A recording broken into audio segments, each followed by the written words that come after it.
pendahuluan. Manajemen berbasis sekolah atau MBS adalah strategi desentralisasi pendidikan yang memberikan lebih banyak wewenang kepada sekolah dan tanggung jawab kepada sekolah dalam mengelola sumber daya serta pengambilan keputusan demi meningkatkan mutu pendidikan dalam konteks global. MBS telah menjadi pendekatan reformasi pendidikan yang diyakini mampu mendorong kinerja sekolah secara efektif. Nah, kenapa MBS itu penting? Yang pertama karena sekolah menjadi lebih responsif terhadap kebutuhan peserta didik dan masyarakat sekitar. Dan yang kedua, pemberdayaan guru dan kepala sekolah dalam perencanaan pengambilan keputusan serta evaluasi kinerja sekolah. Dan yang terakhir itu meningkatkan transportasi dan akuntabilitas terhadap penggunaan sumber daya. 2. Definisi dan prinsip-prinsip dasar manajemen berbasis sekolah. Yang pertama, definisi.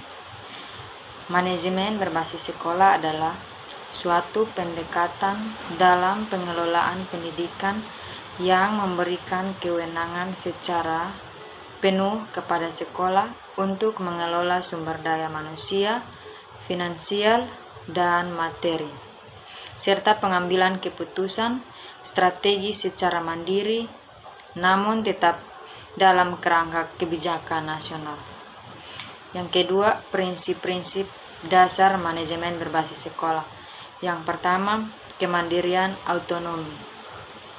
Sekolah memiliki kebebasan dalam perencanaan pengelolaan anggaran, kurikulum lokal, dan peningkatan mutu pembelajaran.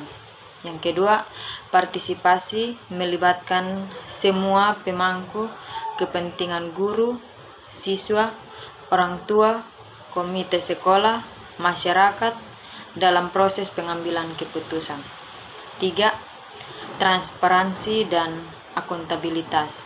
Setiap keputusan dan penggunaan anggaran harus terbuka dan dapat dipertanggungjawabkan. 4. Efisiensi dan efektivitas. Pemanfaatan sumber daya yang optimal untuk hasil pendidikan yang berkualitas. 5. Berbasis kinerja, fokus pada hasil belajar siswa dan peningkatan mutu sekolah. Baik, yang ketiga yaitu praktik terbaik dan studi kasus. Yang pertama, praktik terbaik.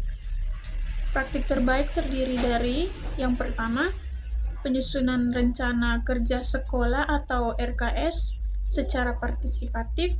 Yang kedua, penerapan sistem evaluasi diri sekolah untuk peningkatan mutu.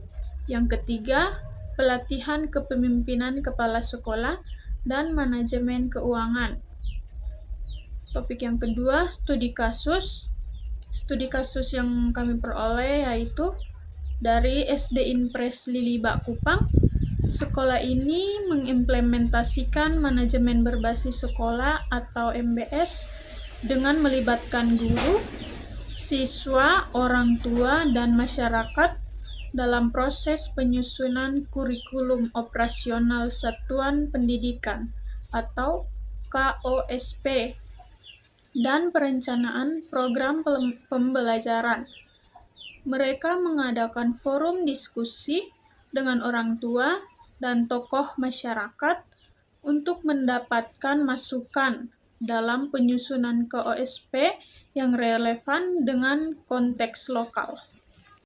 Yang keempat, tantangan dan solusi dibagi menjadi dua, yaitu tantangan yang pertama, rendahnya kapasitas manajerial kepala sekolah dan guru. Yang kedua, kurangnya partisipasi masyarakat secara aktif. Yang ketiga, ketidakseimbangan sumber daya antara sekolah di daerah maju dan tertinggal. Yang keempat, minimnya pelatihan dan supervisi dari Dinas Pendidikan. Yang kedua, solusi. Yang pertama, penguatan pelatihan manajemen bagi kepala sekolah dan guru. Yang kedua, membangun budaya partisipasi dan gotong royong sekolah masyarakat. Yang ketiga, pemerataan alokasi dana BOS dan dukungan. Berikut rekomendasi untuk peningkatan manajemen berbasis sekolah. Yang pertama, peningkatan kapasitas SDM melalui pelatihan berkeberlanjutan. Jadi, guru, kepala sekolah, dan tenaga kependidikan perlu meningkatkan kompetensi melalui pelatihan dan pembinaan agar mampu mengelola sekolah secara profesional. Yang kedua, optimalisasi peran komite sekolah sebagai pengawas dan mitra strategis. Jadi, komite sekolah tidak hanya sebagai pendukung, tetapi juga sebagai pengawas kebijakan dan pelaksanaan program sekolah dan menjadi mitra dalam pengambilan keputusan. Yang ketiga, pengembangan sistem digital untuk manajemen sekolah yang transparan. Jadi, penggunaan aplikasi atau sistem informasi sekolah membantu dalam pencatatan keuangan, absensi, evaluasi pembelajaran, serta transparansi kepala sekolah dan stakeholder.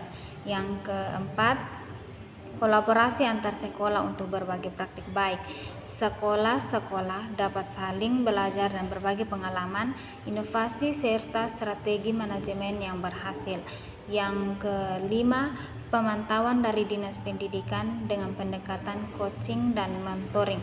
Jadi, Dinas Pendidikan tidak hanya melakukan pengawasan, tetapi juga memberikan pendampingan langsung, arahan, dan bimbingan kepada sekolah.